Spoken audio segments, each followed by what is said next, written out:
Il a dépassé les bornes de la manipulation des institutions, de la violation des droits de l'homme, des textes fondamentaux. Il a dépassé les bornes de l'ingratitude. Et c'est pourquoi nous sommes rassemblés ce jour. C'est pourquoi vous êtes là. Parce que M. Ouattara a divisé la Côte d'Ivoire. Nous devons la reconstruire. Et c'est ensemble que nous allons reconstruire la Côte d'Ivoire.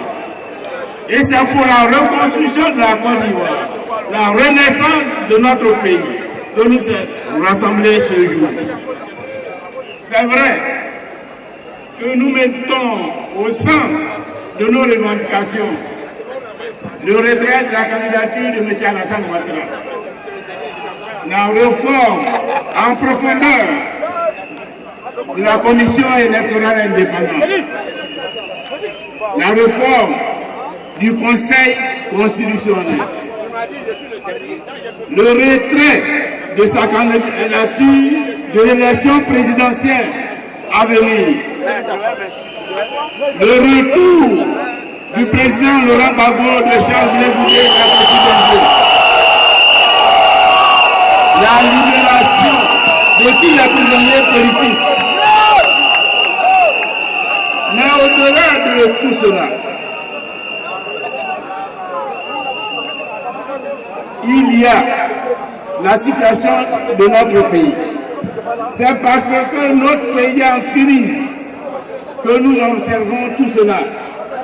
C'est pour cela qu'au-delà de tout cela, le mot d'ordre de désobéissance civile vise à obtenir la transition politique pour la renaissance de la Côte d'Ivoire. Parce qu'avec la transition politique, nous n'aurons plus de prisonniers politiques, nous n'aurons plus d'exilés politiques, nous n'aurons plus la division de la Côte d'Ivoire. Tous les fils de ce pays vont s'asseoir autour de la même table pour penser les blessures de ces 30 ans d'affrontement, de conflit, de meurtrissure, de violence.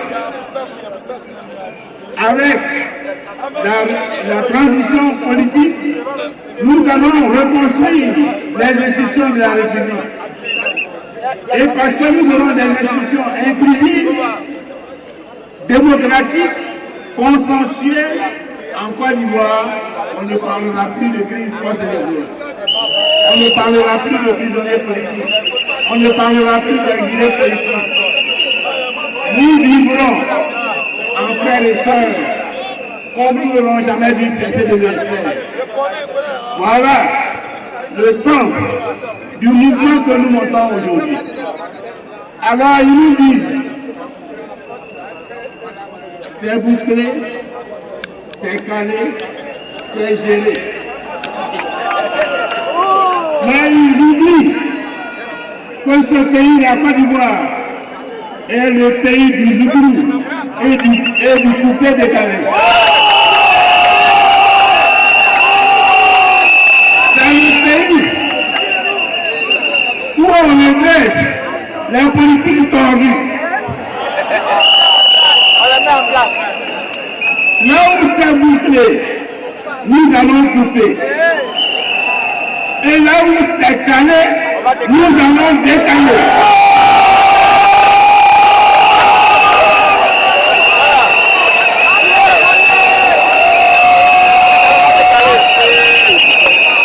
Mobilisons-nous donc. Pour qu'à partir de demain, d'après-demain, nous soyons en action sur l'ensemble du territoire pour mettre fin au régime de M. Alassane Ouattara et pour la renaissance de la Côte d'Ivoire.